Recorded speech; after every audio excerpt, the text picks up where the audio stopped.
रांची की जीत की लय को रायपुर में बरकरार रखने के इरादे से आज भारतीय क्रिकेट टीम दक्षिण अफ्रीका के खिलाफ दूसरा वनडे इंटरनेशनल खेलने जा रही है।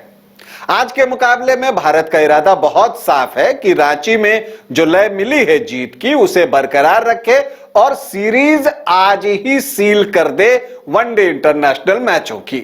3 मैचों की यह सीरीज है।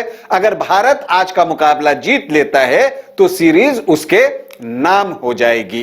तो इसी इरादे के साथ भारतीय टीम आज मुकाबले में उतरने जा रही है रायपुर के Shaheed Veer Narayan Singh international cricket stadium में। तो दक्षिण अफ्रीका की टीम के लिए यह मस्ट विन मुकाबला है और इस करो या मरो के मुकाबले में दक्षिण अफ्रीका भी पूरा जोर लगाने जा रही है। तो ऐसे में मुकाबला रोचक होगा, कांटे का होगा। देखिए रांची में भी मुकाबला कांटे का हुआ था, तो आज रायपुर में दूसरे वनडे इंटरनेशनल में किस टीम का पलड़ा भारी है और कौन सी टीम बाजी मार सकती है, इसी पर हमारी चर्चा होगी। नमस्कार, आप देख रहे हैं न्यूज बाइस्कोप और मैं हूं राकेश रंजन। भारत और दक्षिण अफ्रीका के बीच वर्तमान सीरीज का दूसरा वनडे इंटरनेशनल मुकाबला आज रायपुर में खेला जाना है और इसके लिए दोनों टीमें रायपुर पहुंच चुकी हैं और दोनों पूरा जोर लगाने को तैयार हैं। देखिए, अगर आप रांची वनडे इंटरनेशनल को याद कीजिए तो वहां पर रोको का एक शो स्टीलर परफॉर्मेंस आया था। रोहित शर्मा ने अर्धशतक लगाया था, फिर विराट कोहली ने सेंचुरी लगा दी थी। तो उसी तरह के प्रदर्शन की उम्मीद यहां पर भी टीम इंडिया कर रही है। लेकिन रांची में नई गेंद के साथ तो भारतीय गेंदबाजों ने अच्छी गेंदबाजी की थी, लेकिन फिर बाद में जिस तरह से फाइट बैक किया साउथ अफ्रीका ने, उसको जो है रोकना भारतीय टीम के लिए बहुत जरूरी है। अब इसके लिए क्या स्ट्रेटेजी अपनाती है टीम इंडिया, यह देखना दिलचस्प होगा। वैसे अगर हम प्लेइंग 11 की बात करें तो देखिए, मुझे लगता है कि जो विनिंग कॉम्बिनेशन है भारतीय टीम का, उससे छेड़छाड़ की संभावना कम दिखती है मुझे। क्योंकि देखिए, आप ऋतुराज गायकवाड़ को एक मैच देकर हटा दें तो यह भी उनके साथ नाइंसाफी होगी। और फिर अगर आप वाशिंगटन सुंदर को निकालते हैं तो जो एक ऑलराउंडर्स वाला खेमा है, सिर्फ 5 गेंदबाज के साथ आप 50 ओवर के मैच में नहीं जाएंगे। आपको एक बैकअप बॉलर चाहिए और शुरुआत में आप यहां देखें, रोहित शर्मा, यशस्वी जायसवाल, विराट कोहली और ऋतुराज गायकवाड़, अगर इन चारों को देखें तो चारों प्योर बैटर हैं। केएल राहुल विकेट कीपिंग कर रहे हैं। तो ऐसे में छठा ऑप्शन आपको तभी मिलेगा जब आप वाशिंगटन सुंदर या नीतीश रेड्डी के साथ जाइए। लेकिन रायपुर के पिच पर आप 3 तेज गेंदबाज के साथ नीतीश रेड्डी के साथ जाइए, इसकी संभावना नहीं के बराबर है। इसलिए मुझे लगता है वाशिंगटन सुंदर खेलेंगे और ऐसे में मुझे लगता है कि ऋतुराज गायकवाड़ को भी एक अवसर तो और दिया जाएगा, ये मानकर चलिए। तो इसलिए भारतीय टीम में बहुत फेरबदल की गुंजाइश नहीं दिखती है।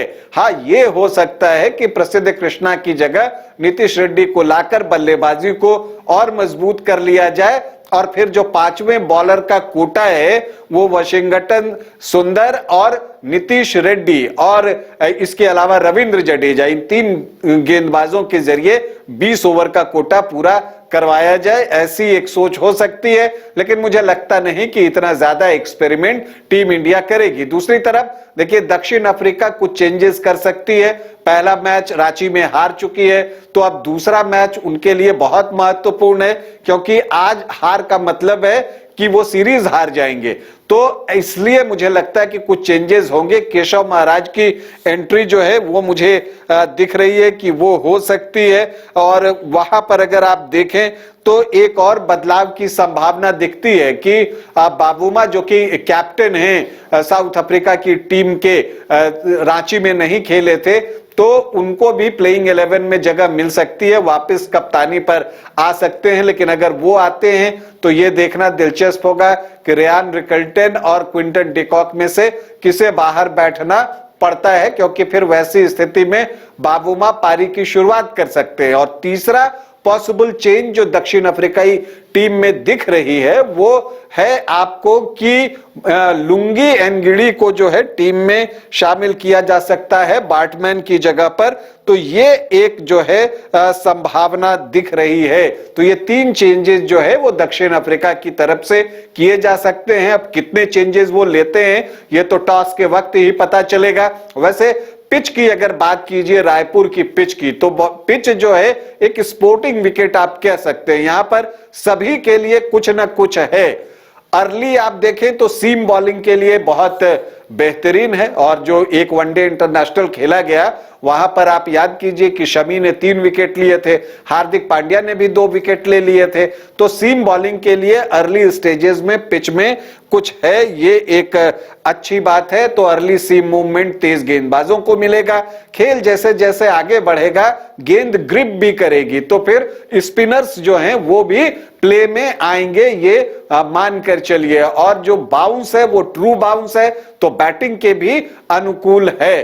तो कुल मिलाकर अगर आप देखें तो जो रायपुर की पिच है वो एक स्पोर्टिंग विकेट है और इस पर जो है आपको जो आपका टैलेंट है, जो आपका स्किल है उसको दिखाने का अवसर मिलेगा और जिसका स्किल बेटर होगा उसको ये विकेट ज्यादा सपोर्ट करते हुए दिखेगी। लेकिन अगर कुछ चीजों की अगर हम बात करें इस मैच के लिए तो देखिए, अगर हम इंडियन प्रोस्पेक्टिव से देखें तो जो एक चीज जरूरी है वो ये है कि रांची में जो भारत के अनुभवी खिलाड़ी हैं उन्होंने ही रन बनाए थे। अगर हम बैटर्स की बात करें तो चाहे वो रोहित शर्मा हो, विराट कोहली हो, केएल राहुल हो, रविंद्र जडेजा हो, जो नए बैटर्स हैं उनके बल्ले से रन नहीं आया। यशस्वी जायसवाल, ऋतुराज गायकवाड़, वाशिंगटन सुंदर, इनके बल्ले से उस तरह से रन नहीं आया जिस तरह से आना चाहिए। तो अब चूंकि विराट और रोहित की वापसी हुई है तो सारा फोकस इन्हीं दोनों के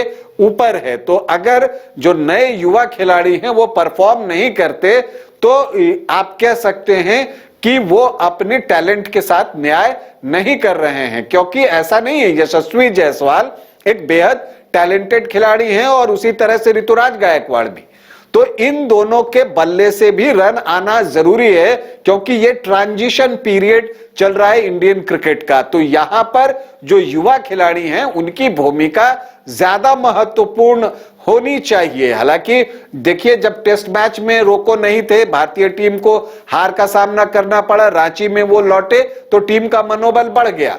तो आप उनके अनुभव को साझा करें अपने साथ और फिर रन करें, ये युवा खिलाड़ियों के लिए जरूरी है। तो हम उम्मीद करते हैं कि यशस्वी जायसवाल और ऋतुराज गायकवाड़ के बल्ले से रायपुर में रन आएगा और टीम के लिए वो जरूरी है।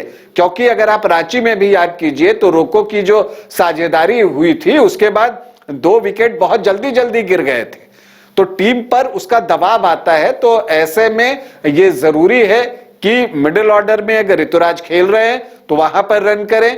और इसके अलावा अगर आप देखें तो यशस्वी जायसवाल में तो टैलेंट कूट कूट कर भरा है, वो अपनी पारी को लंबा करें। सिर्फ अच्छा स्टार्ट उनको मिलने से काम नहीं चलेगा। अच्छा स्टार्ट उनको मिल रहा है, वो तेजी से रन भी बना रहे हैं, लेकिन T20 क्रिकेट और वनडे क्रिकेट का जो फर्क है ये उनको समझना होगा। यहां पर ओवर अटैकिंग होने की जरूरत नहीं है, बल्कि आप अपने आप को थोड़ा वक्त भी दे सकते हैं। इसके अलावा यह भी देखना होगा कि ड्यू फैक्टर जो प्ले में आता है वो कितना प्रभावी होता है। तो इसलिए जो टीम टॉस जीतेगी वो बाद में बल्लेबाजी करना पसंद करेगी, क्योंकि फिर गेंदबाज के लिए मुश्किलें बढ़ती हैं। तो अगर भारतीय टीम बाद में गेंदबाजी करती है, ऐसा मैं इसलिए कह रहा हूं कि लगातार 19 टॉस टीम इंडिया हार चुकी है।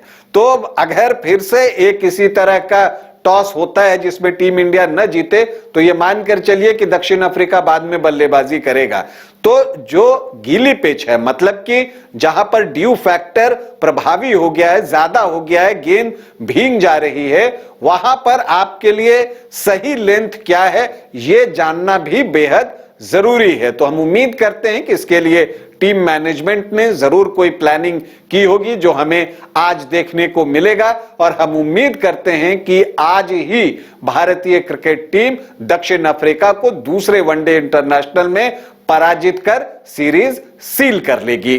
टीम इंडिया को हमारी ढेरों शुभकामनाएं। अभी आपसे अनुमति चाहेंगे, इजाजत दें, नमस्कार। अरे कहाँ चले सुबह सुबह? अरे चिंटू इंजीनियर, घर बन रहा है ना, टीएमटी रिबार लेना है। कौन सा? कोई भी सस्ता वाला। और नया फोन? हाँ। ये कैसे लिया? ये स्टोरेज, कैमरा, डिस्प्ले सब चेक करके लिया है। अच्छा, तो फोन के लिए इतना रिसर्च और घर के लिए? मतलब टाटा स्टील आशियाना पे रिसर्च करोगे तभी पता चलेगा कि टाटा टिस्कॉन 550 HD में है बेहतर ताकत और लचक, जो आपके घर को दे सुरक्षा के साथ सेविंग्स भी। क्या हुआ? पहले रिसर्च करनी है ना। टाटा टिस्कॉन 550 HD, समझदार बने, बेहतर चुने। घर रहने का मकान भर नहीं, ये खुशियों की तिजोरी है। दरवाजे पर दस्तक देता पड़ोस, खिड़कियों से उमड़ आता आसमां, तारों में उलझी ऐसी ना जाने कितनी दास्तां। कहती हैं चले डायमंड सिटी, एक सफर हम सफर के साथ अपने घर तक। Diamond city, life long bonding, 500 से ज्यादा खुशहाल डायमंड परिवार। जल्दी करें, सिर्फ 200 फ्लैट बाकी। आज ही बुक करें अपना आशियाना।